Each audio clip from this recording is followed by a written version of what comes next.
Live from New York, where business never sleeps, this is Squawk Box.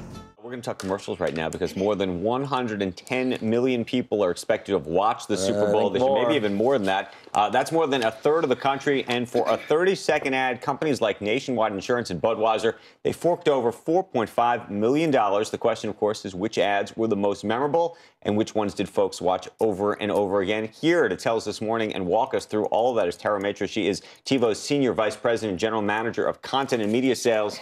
And you actually can tell because you can see who's fast-forwarding and rewind. Do I have a TiVo? Have I given you permission to know what I'm doing? Well, you have given us permission. And I don't even know it. Okay. And you haven't. But I thought CNBC's Tara Maitra was here. When did you leave CNBC? a really long time ago. I just said, hey, Tara, how are you? I see you're in. Thanks for coming in. You came in from Englewood Cliffs? No, you're with TiVo. No, it was about 2000. Oh, okay. All right. No flies on that. Well, good to see you. We've seen Good to see you. 15 years later. Okay. So let's talk about the most rewatched moments, period, and then let's talk about the commercials. Sure. So the most rewatched moments were that catch at the end. Right. Which certainly was definitely I think a moment for all of us. Like, we kind of predicted that was going to be one of the top The Seahawks catch, yeah. Absolutely. Yeah. Now, was there any commercial that came even close to that? Do people actually rewind the commercials? Well, we have great viewership retention on the commercials, of course, for the Super Bowl. The number one was the Budweiser Lost Puppy.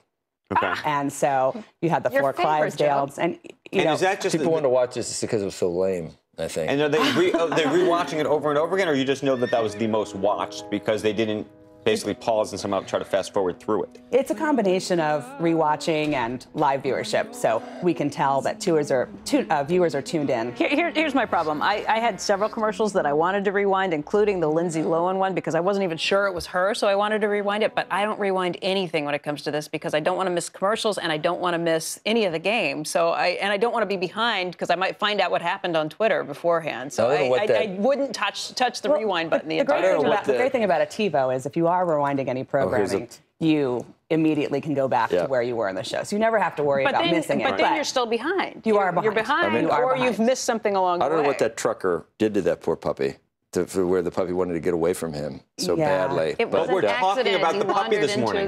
We've now talked about. We've now shown this commercial whether he was abusing the puppy. Who abuses puppies? I'm just saying this was a great commercial in part because we are now showing it for the fifth time in the last 40 minutes. Well, it shows your Super Bowl commercials get a lot more play than just the Super Bowl.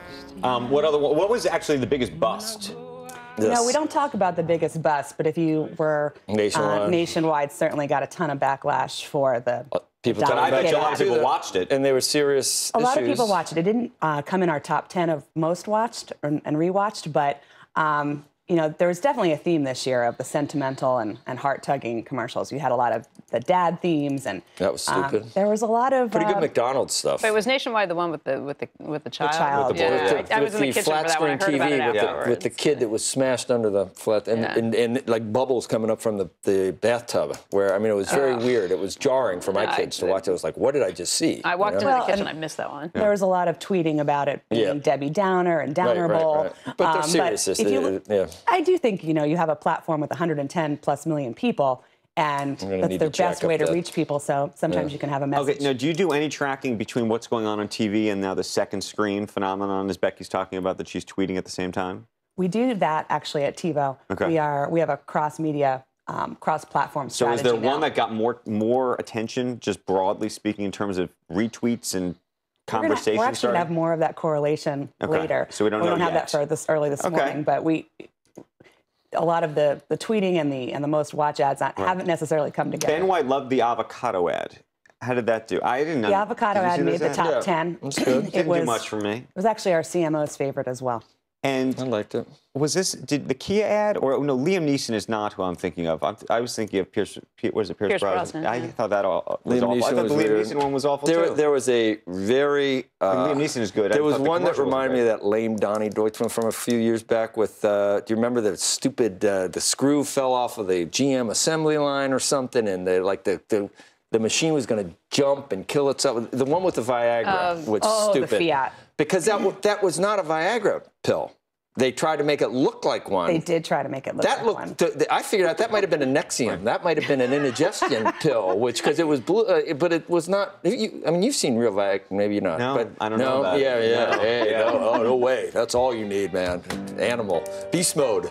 But that was pretty silly, wasn't it? And what the car gets. It actually pumped also up made the top. Did it 10. really? Yeah. So well, they went through a lot of trouble. with all the sentimental commercials, you still had 6 of the top 10 where the theme was humor, which is usually what is the most popular. It's kind of weird for my kids are old enough to understand, but I don't know. Explaining that at home. So, like, the production cost, though, of this commercial has to be huge. That is not a Viagra right there. I think it's a Nexium.